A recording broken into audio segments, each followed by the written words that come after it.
7 பேர் விடுதலையை வலியுறுத்தி தமிழகத்தின் முக்கிய நகரங்களில் மனித சங்கிலி போராட்டம் நடைபெறுகிறது. இது தொடர்பாக சென்னை, நெல்லை, கோவை, திருச்சியில் உள்ள நம்முடைய செய்தியாளர்களிடம் கூடுதல் தகவல்களை பெறலாம். தொடர்ந்து முதலில் நம்முடைய செய்தியாளர் அன்சார் இணைப்பில் இருக்கிறாங்க. அவங்ககிட்ட இது சார்ந்த பல்வேறு விஷயங்களை கேட்கலாம். அன்சார், தற்போது சென்னையில் என்ன மாதிரியான அளவில் இந்த மனித சங்கிலி போராட்டம் நடைபெறுகிறது? கோபால், சென்னை திருவல்லிக்கேணி மற்றும் சேப்பாக்கம் அருகே இருக்கக்கூடிய இந்த வாலாஜா சாலையில் மனித சங்கிலி போராட்டம் நடைபெற்று வருகிறது.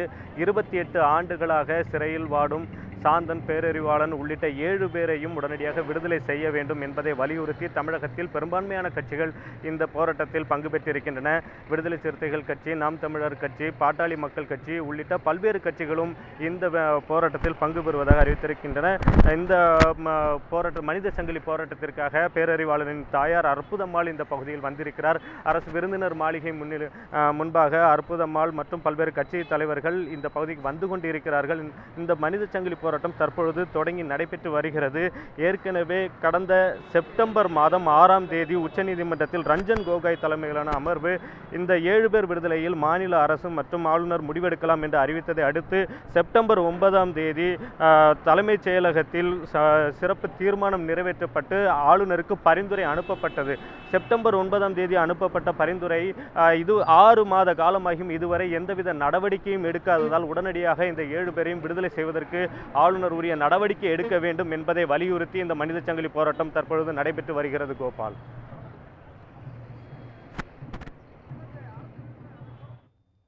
தொடர்ந்து நம்முடைய திருச்சி செய்த அருண்குமார் இணைப்பில் இருக்காங்க. அவங்ககிட்ட கேட்கலாம். அருண்குமார், திருச்சியில இந்த மனித சங்கிலி போராட்டம் எந்த அளவில் விரிவாக நடந்துட்டு இருக்கு? திருச்சியை பொறுத்த வரைக்கும் யார் யாரெல்லாம் அந்த போராட்டத்தில் கலந்துருக்காங்க? நிச்சயமாக கோபாலகிருஷ்ணன், 7 பேருடைய விடுதலை, அதாவது கடந்த 22 ஆண்டுகளாக ஒரு கொலை வழக்கில் குற்றம் சாட்டப்பட்டு ஆயுள் தண்டனை விதிக்கப்பட்டிருந்தது. அதன் பிறகு தற்போது வரை 28 ஆண்டுகள் ஆகியும் இதுவரை எந்த விதமான ஒரு பதிலும் இல்லாமல் விடுதலை செய்யப்படவில்லை என்பது மிகப்பெரிய ஒரு குற்றச்சாட்டாக கடந்த பல ஆண்டுகளாகவே நடைபெற்றுக் கொண்டிருப்பது என்பது தமிழகத்தில் வழக்கமாக இருந்து கொண்டிருக்கிறது. இதற்காக இருக்கக்கூடிய தமிழக அமைச்சரவையிலும் இதற்கான கையொப்பமிடப்பட்டு இவர்களை உடனடியாக விடுதலை செய்ய வேண்டும் என்பதற்காக அவர்கள் கையொப்பமிடப்பட்டு அமைச்சரவை கூட்டங்களும் இதுக்கு முடிவு செய்யப்பட்டது. இருப்பினும் இதுவரை எந்த விதமான அதற்கான ஒரு விதிகளோ இதுவரை எந்த விதமான விதிகளை பின்பற்றவில்லை என்பதுதான் தற்போது குற்றச்சாட்டாக இருக்கிறது. இதனை வலியுறுத்தி தமிழகம் முழுக்க தற்போது இந்த போராட்டம் நடைபெற்று வருகிறது. திருச்சி தலைமை தபால் நிலையத்தின் முன்பாக தற்போது சாலையில் நீண்ட வரிசையில், அதாவது 1.5 கிலோமீட்டர் தொலைவிற்கு தமிழ் அமைப்புகள் அனைவரும் ஒன்று திரண்டு மிகப்பெரிய அளவிலான மனித சங்கிலி போராட்டத்தில் ஈடுபட்டு வருகிறார்கள். அவருடைய காட்சியை பார்க்க முடியும். இதனுடைய ஒரே ஒரு கோரிக்கை என்னவென்றால், உடனடியாக அந்த அமைச்சரவையினுடைய கூட்டத்தினுடைய அந்த கையொப்பங்களை ஏற்று தற்போது ஆளுநர் உடனடியாக கையொப்பை விட்டு அந்த 7 பேரை விடுதலை செய்ய வேண்டும் என்பதுதான் தற்போது ஒற்றை கோரிக்கையாக முன்வைத்து அனைத்து தமிழ் அமைப்புகளும் தற்போது போராட்டத்தில் ஈடுபட்டு கொண்டிருக்கிறார்கள். தற்போது மூத்த அரசியல்வாதி இருக்கிறாங்க, அவங்கள்ட்ட கேட்கலாம். ஐயா வணக்கம். உங்களுடைய கோரிக்கை பல ஆண்டுகளாக இருந்துட்டு இருக்கு. இந்த கோரிக்கை எந்த அளவுக்கு வலு சேர்க்கும் நினைக்கிறீங்க? 7 தமிழர்கள் விடுதலை செய்யப்பட வேண்டும் என்று உச்சநீதிமன்றத்தினுடைய அந்த தீர்ப்பு வழங்கிய குழுவின் தலைமை நீதிபதி KT தாமஸ் சொல்கிறார். பேரறிவாளனிடம் ஒப்புதல் வாக்குமூலம் வாங்கிய தியாகராஜன் என்ற காவல்துறை அதிகாரி, நான் பேரறிவாளன் சொல்லாததை தவறாக எழுதிவிட்டேன், எனவே விடுதலை செய்ய வேண்டும் என்று சொல்கிறார். இந்த நேரத்தில் ஒன்றை நினைத்து பார்க்க வேண்டும். காந்தியடிகள் கொலை வழக்கில் சிறைப்பட்ட, ஆயுள் தண்டனை சிறைப்பட்ட கோபால் கோட்சேயை 14 ஆண்டுகளில் அன்றைக்கு இருந்த மத்திய மாநில காங்கிரஸ் ஆட்சிகள் பம்பாயிலிருந்து விடுதலை செய்தன. அன்றைக்கு இருந்த காங்கிரஸ் ஆட்சி காந்தியடிகள் கொலையிலேயே 14 ஆண்டில் விடுதலை செய்தது. ஆனால் தமிழர்கள் என்பதனால் விசாரித்த நீதிபதியும் விசாரித்த காவல்துறை அதிகாரியும் கூட இந்த வழக்கு சரியாக இல்லை என்று சொன்ன பிறகும் 28 ஆண்டுகளாக விடுதலை செய்யாதது ஒரு இன பாகுபாடு தான் காட்டுகிறார்கள். இன பாகுபாடு காட்டுகிறார்கள் தான் என்ன சொல்கிறோம். உச்சநீதிமன்றம் தான் 5 பேர் நீதிபதி அந்த தீர்ப்பை வழங்கிய எழுதி படித்தவர் கலிஃபுல்லா, நீதிபதி கலிஃபுல்லா. அவர் சொன்னார், 161 கீழே அரசமைப்பு சட்ட விதி 161 கீழே மாநில அரசு விரும்பினால் அதை அவர்களை விடுதலை செய்யலாம், அதை நாங்கள் தடை செய்யலைன்னு அவர் சொன்னார். அதன் பிறகு 3 நீதிபதிகள் கடந்த டிசம்பர் வாக்கில் சொன்னார்கள். 3 நீதிபதிகள், மாநில அரசுக்கு அன்ஃபெட்டர்டு ரைட் இருக்கு, தங்குதடையற்ற அதிகாரம் இருக்கிறது, அன்ஃபெட்டர்டு பவர் இருக்கு 161 கீழே. அவங்க சிபாரிசு பண்ணினால் கவர்னர் 161 கீழே விடுதலை செய்யலாம் என்று சொல்லியாச்சு. மாநில அரசு தமிழ்நாடு அரசும் விடுதலை செய்யுங்கன்னு சொல்லி கவர்னருக்கு அறிக்கை அனுப்பிவிட்டது. பிறகு ஏன் மிஸ்டர் பன்வாரிலால் வந்து தாமதப்படுத்துறாரு?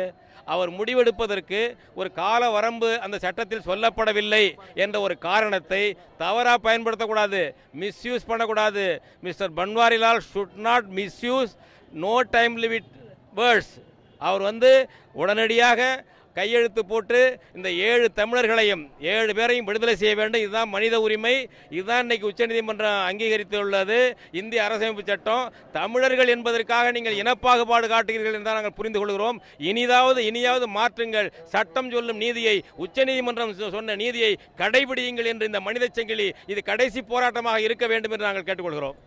நிச்சயமாக கோபால், நீங்கள் பார்த்து கொண்டிருப்பீங்க. அதாவது அனைவரும் சொல்லக்கூடிய ஒரே ஒரு கருத்து என்னவென்றால், தமிழக என்பதற்காக தற்போது பாகுபாட்டு காட்டப்படுகிறது. தமிழக அரசு முடிவெடுத்து விட்டால் இல்லை எந்த விதமான தடையும் இல்லை என்பதற்கான தான் இந்த சட்டத்திட்டங்கள் வழிவகை சென்றிருக்கிறது. இருப்பினும் ஆளுநர் அவர்கள் ஏன் காலதாமதம் செய்கிறார் என்பது ஒரு கேள்விகளை முன்வைக்கிறார்கள்.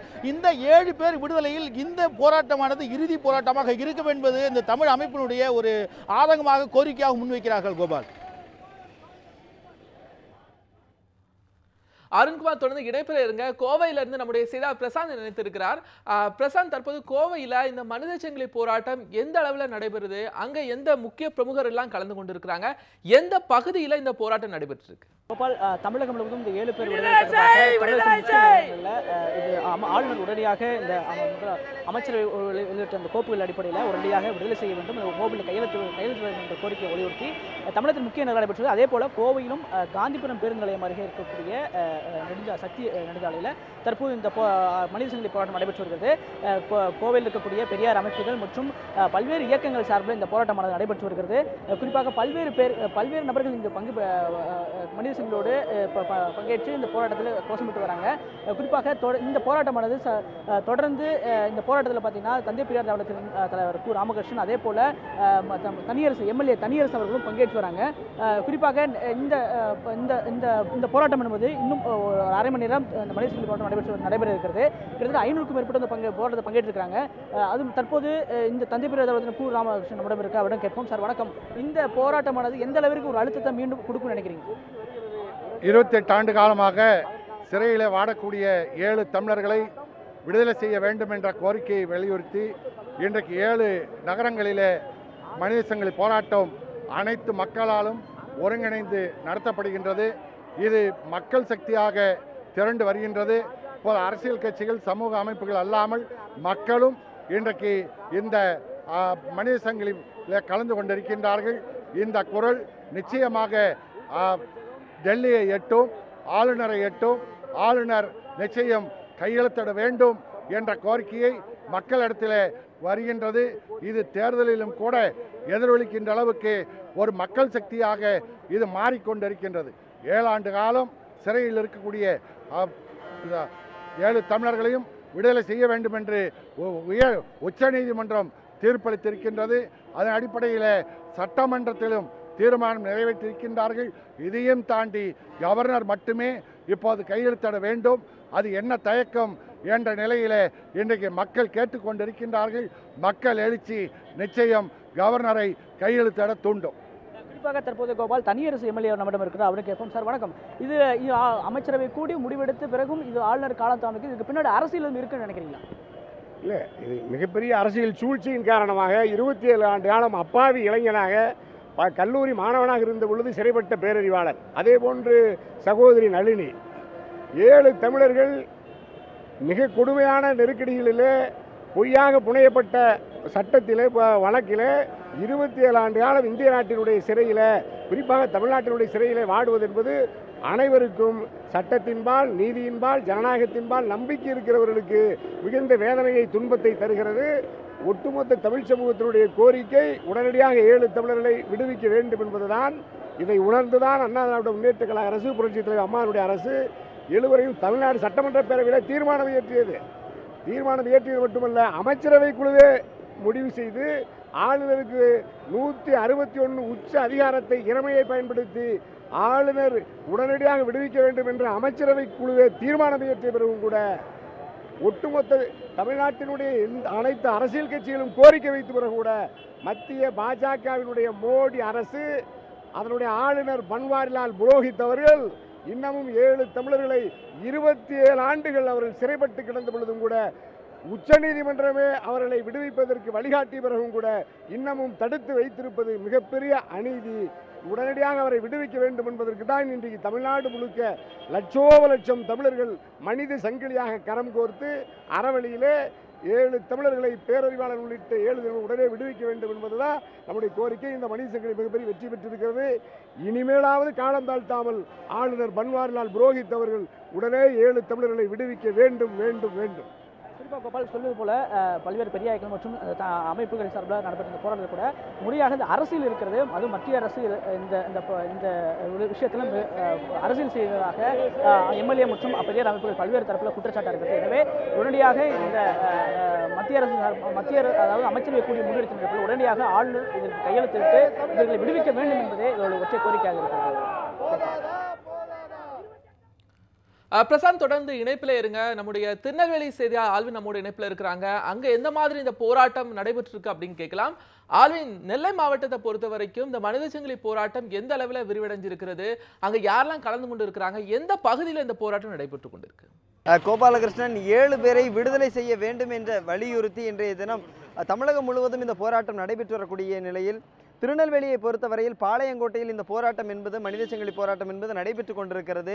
பாளையங்கோட்டை வஉசி மைதானத்தின் முன்பாக இந்த போராட்டத்தில் பல நூற்றுக்கணக்கான மக்கள் ஒன்று திரண்டு இந்த 7 பேரையும் விடுதலை செய்ய வேண்டும் என்ற கோரிக்கைகளை வலியுறுத்தி இந்த போராட்டத்திலே மனித சங்கிலி போராட்டத்தில் ஈடுபட்டு கொண்டிருக்கிறார்கள். பல்வேறு கோரிக்கை முழக்கங்களை, அதாவது தங்களுடைய கோரிக்கைகளை பதாகைகளாக தங்களுடைய கைகளில் வைத்துக்கொண்டு அவர்கள் இந்த போராட்டத்திலே ஈடுபட்டு வரக்கூடிய அந்த காட்சிகளை நாம் பார்த்து கொண்டிருக்கிறோம். திருநெல்வேலியை பொறுத்தவரையில் நாம் தமிழர் கட்சி, அதே போன்று தமிழ் தேசிய பேர் இயக்கம், பாட்டாளி மக்கள் கட்சி உள்ளிட்ட பல்வேறு அமைப்புகள் ஒன்றிணைந்து இன்றைய தினம் இந்த போராட்டத்தில் ஈடுபட்டு கொண்டிருக்கிறார்கள். அந்த காட்சிகளை தான் பார்த்து கொண்டிருக்கிறோம். இங்க இருக்கக்கூடியவர்களோடு கூட தற்போது நாம் பேசலாம். இன்றைய தினம் இந்த போராட்டத்தை முன்னெடுக்கிறோம். என்ன மாதிரியான ஒரு உந்துதலை அரசுக்கு கொடுக்க நினைக்கிறீங்க? என்ன மாதிரியான நடவடிக்கை துரிதமா எடுக்கணும்னு நினைக்கிறீங்க?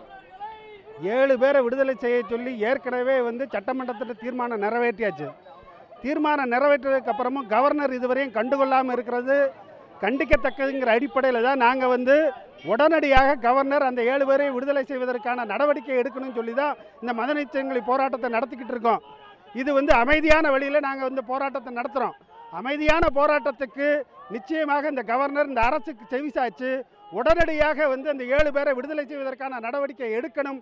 அப்படி இல்லை என்று சொன்னால் தமிழக மக்கள் மத்தியிலே கடும் கொந்தளிப்பை ஏற்படுத்தும். அவர்கள் தீவிரமான போராட்டத்தில் ஈடுபடுவதற்கான சூழ்நிலையை உருவாக்கும்.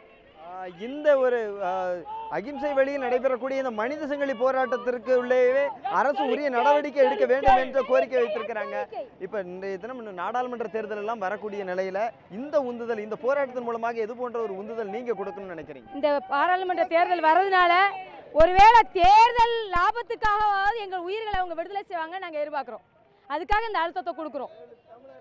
வேற ஒன்றும் இல்லை. இந்த தேர்தலுக்காக, வாக்குக்காக, தமிழருடைய வாக்குகளை அறுவடை செய்யணுங்கிற அவங்களுடைய சுயநலத்துக்காகவாவது எங்களுடைய 7 உயிர்கள் எங்களுக்கு கிடைக்கணும் அப்படின்னு இந்த இதை பண்ணுறோம்.